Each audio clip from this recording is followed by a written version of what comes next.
नमस्कार, आप देख रहे हैं पल्स 24 न्यूज और मैं हूं आपके साथ सपना पांडे।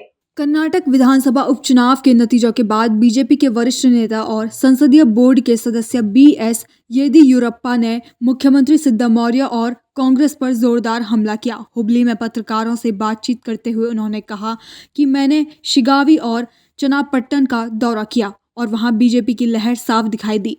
हार के डर से सीएम सिद्धरामैया 4-5 दिनों तक संदूर में डेरा डाले हैं। उन्होंने आगे कहा कि राज्य सरकार के खिलाफ जनता में गहरा आक्रोश है और बीजेपी तीनों उपचुनावों क्षेत्रों में बड़े अंतर से जीतने वाली है और चुनाव परिणाम के बाद सीएम को ये समझ आ जाएगा कि जनता ने उनके भ्रष्टाचार के खिलाफ किस तरह अपना मुंह मोड़ लिया है।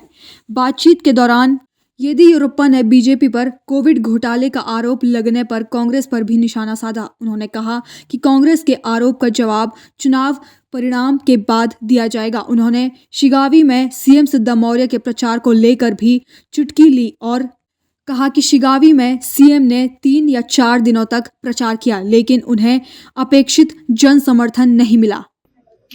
ಈಗಾಗಲೇ ನಾನು ಕೊಂಡೂರು, ಸಿಗ್ಗಾಂವ್, ಚನ್ನಪಟ್ಟಣ 3 ಕಡೆ ಪ್ರವಾಸ ಮಾಡಿ ನಿನ್ನೆ ಸಂಡೂರಿನಲ್ಲಿ 2 ದಿವಸ ಇದ್ದು ಬಂದಿದ್ದೇನೆ.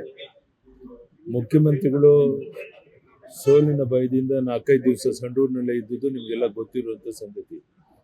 ಅವರೇನೇ ಪ್ರಯತ್ನ ಮಾಡಿದ್ರು ಈ ಭ್ರಷ್ಟ ಸರ್ಕಾರದ ಬಗ್ಗೆ ಜನ ಆಕ್ರೋಶಗೊಂಡಿರೋದ್ರಿಂದ ನಿಶ್ಚಿತವಾಗಿ 3 ಕ್ಷೇತ್ರದಲ್ಲಿ ಬಹಳ ದೊಡ್ಡ ಅಂತರದಲ್ಲಿ ನಾವು ಗೆಲ್ತೇವೆ. ಚುನಾವಣೆ ಫಲಿತಾಂಶ ಬಂದ ಮೇಲೆ ಮುಖ್ಯಮಂತ್ರಿಗಳು ಅರ್ಥ ಆಗುತ್ತೆ ಈ ಭ್ರಷ್ಟಾಚಾರದ ಹಗಲಿನಲ್ಲಿ ಸಿಕ್ಕಿರುವಂತಹ ಸಂದರ್ಭದಲ್ಲಿ ಜನ ಯಾವ ರೀತಿ ತಿರುಗಿ ಬೀಳ್ತಾರೆ ಅನ್ನುವಂಥದ್ದು ಅವ್ರಿಗೆ ಗೊತ್ತಾಗುತ್ತೆ. In almost all the 3 constituencies we are going to win in big margin. Yesterday and day before yesterday, 2 days I was in Siggaon. There also very supportive atmosphere. So on that basis, I am telling you that we are going to win almost all the 3. Siggaon almost all win the election. Today I am going there and tomorrow I am going to Channapatna. Dhanyawad. Quite natural. I don't care for all such things. There are irregular complaints. Intentionally, Chief Minister is doing all these things. You'll face the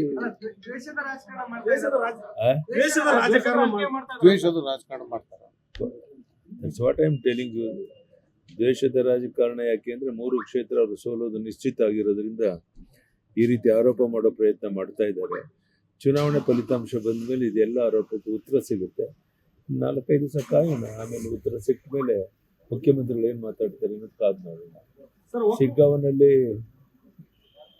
ಮುಖ್ಯಮಂತ್ರಿಗಳು 3-4 ದಿವಸ ಅಲ್ಲೇ ಇದ್ದು camp ಮಾಡಿದ್ರು ಸಹ ಜನ ಬೆಂಬಲ ಸಿಗಲಿಲ್ಲ ಅನ್ನೋದು, ದುಡ್ಡು ಕೊಟ್ಟು ಕರೆದ್ರು ಸಹ ಜನ ಬರಲಿಲ್ಲ. ಇದೆಲ್ಲದರ ಪರಿಣಾಮ ಮುಖ್ಯಮಂತ್ರಿಗಳು ಡೆಸ್ಪರೇಟ್ ಆಗಿ ಏನು ಬೇಕಾದ್ರೂ ಮಾತನಾಡ್ತಾ ಇದ್ದಾರೆ. ಚುನಾವಣೆ ಫಲಿತಾಂಶ ಬಂದಮೇಲೆ ಅವರಿಗೆ ಗೊತ್ತಾಗುತ್ತೆ ಜನ ಯಾವ ರೀತಿ ಈ ಭ್ರಷ್ಟ ಸರ್ಕಾರದ ಬಗ್ಗೆ ಬೇಸತ್ತಿದ್ದಾರೆ ಅಂತೇಳಿ. ಅಬಕಾರಿ ಇಲಾಖೆ ಒಂದರಲ್ಲೇ ಯಾವ ರೀತಿ ಲೂಟಿಯಾಗಿದೆ, ಅದು ದರೋಡೆ ಆಗಿದೆ ನಾನು ಹೇಳ್ತಾ ಇಲ್ಲ, ಗುತ್ತಿಗೆದಾರರೇ ಆರೋಪ ಮಾಡ್ತಾ ಇರುವಂಥದ್ದು ನಿಮಗೆಲ್ಲ ಗೊತ್ತಿರೋದು ಸಂಗತಿ. ಸೊ ಇದೆಲ್ಲದರ ಪರಿಣಾಮ ಈ ಚುನಾವಣೆ ಮೇಲೆ ಪರಿಣಾಮ ಆಗೋದಿದೆ. चुनावणी 3 क्षेत्र ನಾವು ಗೆಲ್ತೇವೆ. धन्यवाद, नमस्कार।